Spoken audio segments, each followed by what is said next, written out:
Bien, hablar de razones trigonométricas es hablar de un triángulo rectángulo. He elegido la figura que ven acá, debido a que en la figura, en este triángulo que estoy señalando con el mouse, estamos hablando de los ángulos internos, alfa, beta y gamma. Y beta sería el ángulo recto. Y cuando hablamos de ángulos rectos, que hacemos referencia a 90 grados. Y algo importante, en una circunferencia, trazamos un diámetro. Entonces, en la mitad de la circunferencia dibujamos triángulos. Los triángulos que resultan siempre son triángulos rectángulos. Por eso ven acá, este cuadradito dice 90 grados, 90 grados, 90 grados, 90 grados. El triángulo inscrito en una semicircunferencia es triángulo rectángulo. Por lo tanto, un triángulo rectángulo es aquel triángulo donde uno de sus ángulos internos es 90 grados. Y cuando hablemos del teorema de Pitágoras, solamente se aplica a triángulos rectángulos. ¿Estamos de acuerdo todos? Solamente a triángulos rectángulos.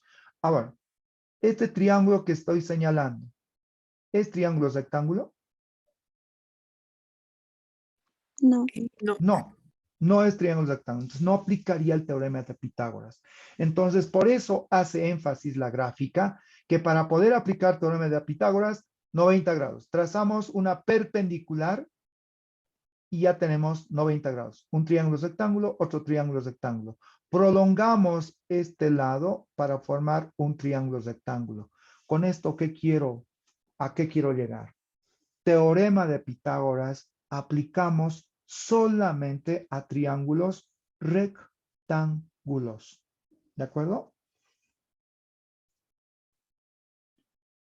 Ahora, las razones trigonométricas solamente se aplican en triángulos rectángulos.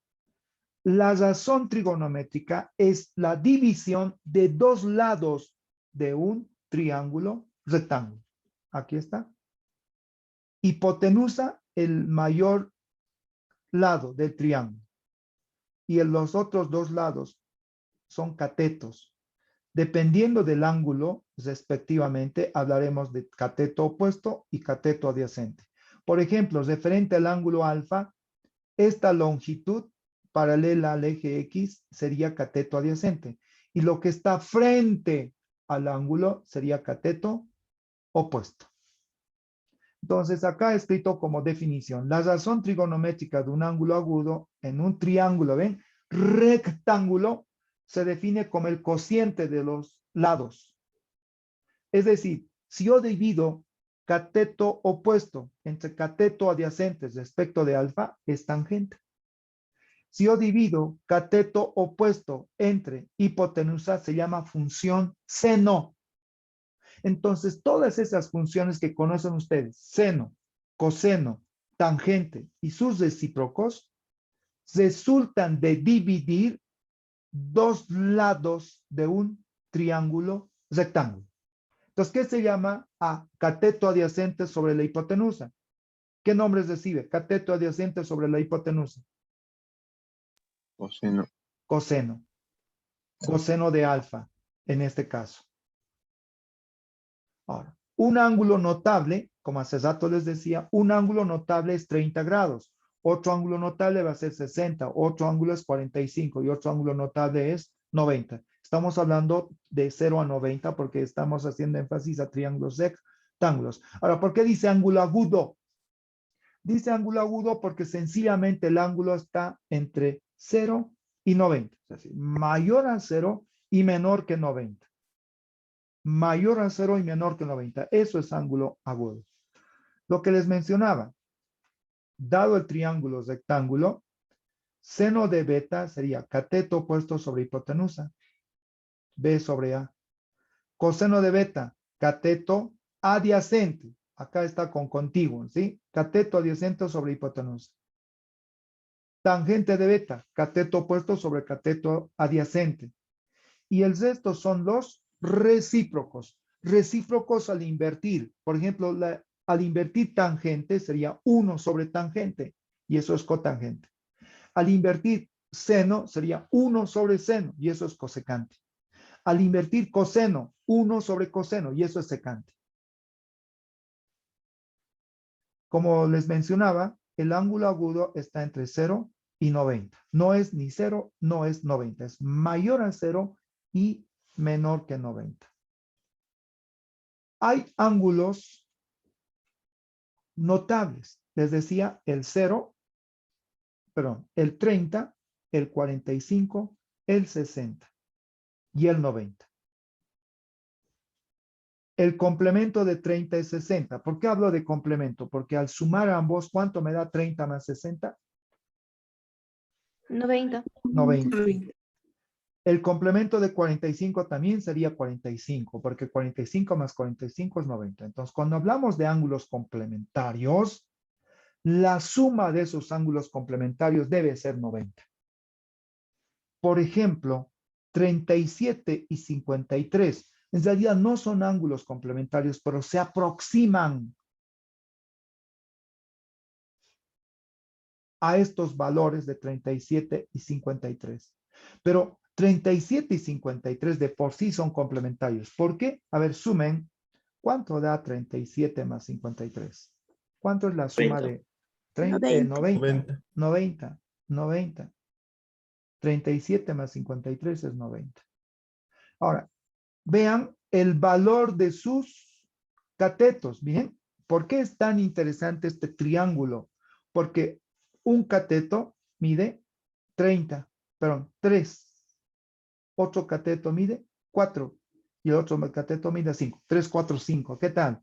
Ese número, 3, 4, 5. A este tipo de triángulo se conoce como triángulo pitagórico porque sus catetos son enteros. 3, 4, 5. Entonces, vean, este sería el cateto menor, 3, y su ángulo opuesto también es menor. Entonces, cuanto menor sea el ángulo, su lado opuesto es menor. Y si su ángulo opuesto va creciendo, el lado va creciendo. Eso sucede. Acá abajo es 4 y su ángulo opuesto 53. A mayor ángulo opuesto, mayor lado opuesto. Y el lado mayor es la hipotenusa, cuyo ángulo es 90 grados. En cambio, para 30 y 60, que son complementarios, son 1, 2 y raíz de 3. Y para los ángulos de 45, 1, 1 y raíz cuadrada de 2. Pero recuerden, 30 y 60 complementarios, 45 y 45 complementarios, 37 y 53 complementarios. Esto vamos a explicar nuevamente. Es una tabla donde hablamos de seno de los ángulos que acabo de mencionar, de 30, 37, 45, 35 y 60. Por ejemplo, seno de 30, cuando alfa es 30, seno de 30, un medio. Seno de 37, 3/5. Son aproximaciones, ojo, esto de 3/5. Seno de 45, raíz de 2 sobre 2, eso ya de memoria. Seno de 53, 4/5. Si bien en esta parte está con K, es que no siempre va a ser 3. ¿Qué tal si K es, póngale 5? A ver, si K es 5, 3 veces 5, este cateto, ¿cuánto va a medir? Si K es 5, ¿cuánto mide este cateto, el cateto menor? 15. Y su ángulo no ha cambiado, sigue siendo 37. Si K es 5, ¿cuánto mide el cateto del medio, el cateto mayor? ¿Cuánto mide? 20. 20. 20. ¿Y cuánto va a medir la hipotenusa? 25. 25. Entonces, estamos hablando de manera general, de manera proporcional. 3 veces K, 4 veces K, 5 veces K. K es un número, es un parámetro. Bien. Finalmente les hablaba de los triángulos pitagóricos. ¿Por qué se llaman triángulos pitagóricos? Porque sus lados son números enteros. Sus lados son números enteros. Este es uno de ellos, un triángulo pitagórico de color lila o morado, como lo ven acá. La hipotenusa es m cuadrado más n cuadrado. uno de sus catetos, m cuadrado menos n cuadrado, y el otro 2 veces mn. Pero ¿qué está haciendo acá una referencia? Que m es mayor a n. Claro, porque va a haber una diferencia acá. Y m y n son números enteros positivos. ¿Qué tal? A ver, deme un número cualquiera y voy a escribir en la pizarra. Deme el valor de m y n. A ver, adelante. Un valor de m. 5. Un valor de n. 3. 3. Ahí está. Vamos a ver si se cumple lo que nos dice ese triángulo pitagórico. Si m y n, con esos valores, sus catetos son números enteros. Vamos a verificar. Vamos a verificar. Listo. 2 veces mn, dice. 2 veces, a ver, 2 veces mn. 2 veces m vale 5 y n vale 3. 2 veces 5, 10. ¿Cuánto es? 30. Y eso le corresponde acá. 30. En el otro caso, en el otro cateto es m cuadrado menos n cuadrado. Vamos. M cuadrado menos n cuadrado. Entonces sería 5 al cuadrado menos 3 al cuadrado. ¿Cuánto vale esa diferencia? ¿Cuánto da? 16. 16. ¿Estamos todos de acuerdo? Fíjate. 16. Sí. Muy Sí. bien. Y vamos ahora a la hipotenusa y vamos a comprobar ese teorema.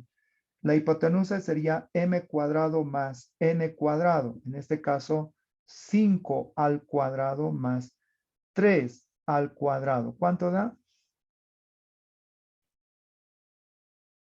34. 34. 34. Vamos a comprobar el teorema de Pitágoras. Llamémosle C a la hipotenusa A a 16 y esto B. ¿Qué dice el famoso teorema de Pitágoras? Que se aplica solamente a triángulos rectángulos. Que la hipotenusa es la raíz cuadrada de la suma de cuadrados de los catetos. Ahí está. Eso dice Pitágoras, ¿correcto? Y vamos a comprobar hallando el valor de C. C. ¿Cuánto vale A? 16. ¿Cuánto vale B? 30. Listo. Me tiene que dar 34. ¿Da 34? Sí. Calculen. Sí, ingeniero. ¿Sí? Sí. Comprobado. Cuando los lados de un triángulo rectángulo son números enteros, recibe el nombre de triángulo pitagórico. Comprobado, ¿correcto? Comprobado. Ahora, no es el único caso. Entonces, acá la que está de color, bueno, vea, pónganle azul o celeste. Si n es impar, si n es impar y mayor a 1 es impar, entonces tienen este triángulo pitagórico. El cateto menor es AB, n. El valor de n que asignen va a ser el cateto menor. Y vamos a tener el cateto mayor y la hipotenusa. Y cuando tengamos acá el de color verde, es otro triángulo pitagórico. Para valor de K, par.